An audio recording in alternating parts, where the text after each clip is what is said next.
When you work with a sperm donor versus egg donor, a little difference? Any difference? Yeah, there definitely is, I would say, a big difference from the egg donor to the sperm donor side. The sperm donor side, I would say that the process is a little bit backwards as an egg donor. For sperm donors, it's usually legals first, and then they do a medical screening. The very first thing that we do for sperm donors is we do semen analysis testing just to make sure that the sperm is viable and they're able to move forward. Are guys easier to talk to? Honestly, no, they're really not. Or guys have a lot of more questions, or girls have more questions? I would definitely say the girls have more questions than men. The guys are always just like, okay, when am I gonna move forward? I'm ready to go.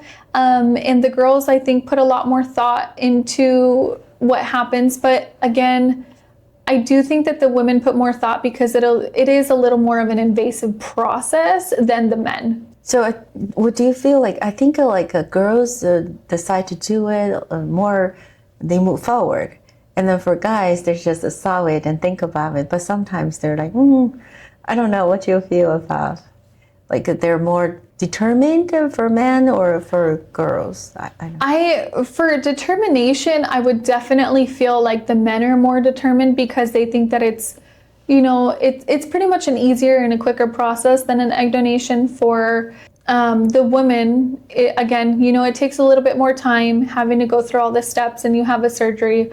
As for men, it's just like a quick donation. It's about 2 to 4 days at the clinic versus, women who can spend 5 to 14 days at a clinic.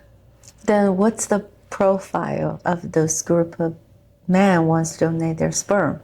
I would say the profile for the men is high education, Ivy League donors who are starting off in their career. They are very smart. A lot of them are either athletic or come from military background. So I think that's one of the reasons why they're a little more determined than the women, because they're just ready to go and they know that it's a quicker process.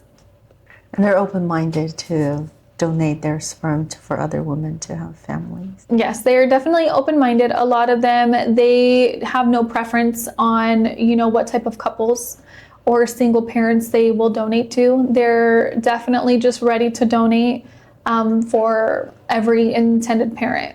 GSHC.